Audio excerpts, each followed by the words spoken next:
How important is the first game? Stats will tell you that the winners of the World Cup will probably, majority of the time, have won their first game. You know, I'm not saying it's all doom and gloom if you don't win that first game, don't get me wrong, but statistics tell you that winning that first game, it certainly takes a lot of pressure off the second two matches for a start. And what I think, not just England, this is any team, they'll be looking to obviously get out of the group situation and get out of there with not too many bookings, no suspensions and no injuries, with confidence building up and momentum of the team getting better and better as you go by. So we'll be no different to anybody else. We'll be looking to, trying to win the first game, but I'm sure the Americans will be saying exactly the same words as we'll be saying to our group of players. Certainly in tournament football, sometimes people look at draws and one thing and another and suggest that there's easy, there's hard, there's this, there's that, and it never normally works out to form like that. There's always really some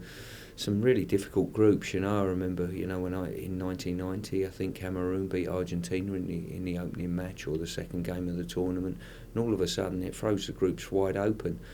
It's unforgiving when there's only 4 teams in the group and you've got 3 matches. It's very unforgiving. You lose one game, especially that first game, and all of a sudden you're on the back foot, and you're playing catch up, and it's very, very difficult. So the group will be tough enough, that's for sure. And if it does go to penalties, which it always seems to for England at some stage in a major tournament, can you give personally any advice to penalty takers for England on how to deal with it? I think you have to prepare.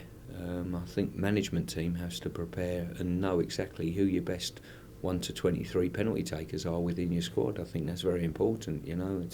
It's a process that served me well with the under 21s. In the 2 shootouts I've been involved in with them. For me, it's not a lucky process taking penalties. It's a process that has got more scientific base to it than probably people give it credit to. What sort of preparation can you do though? Because you can't recreate the atmosphere of playing in a World Cup semi-final and taking a penalty kick.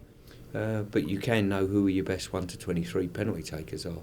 You do know when you go into extra time, if you've got substitutes out on your bench that are in the best 5 penalty takers in your squad, and without practising and collating all those stats, you won't know that. So I think that's very important to do.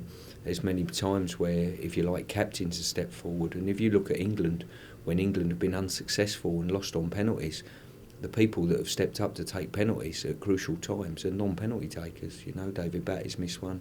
I think Paul Ince has missed one in time. Gareth Southgate, all not recognised penalty takers, but all taking fairly high in their team's taking list, if you like. Do your goalkeepers take a penalty? Historically, they don't. For me, Joe Hart last summer took our second penalty. Why? Because I practised and saw that he was one of the best penalty takers. Now, unless you do that, you talk about recreation and one thing and another. We recreated and we found out that Joe Hart's a good penalty taker.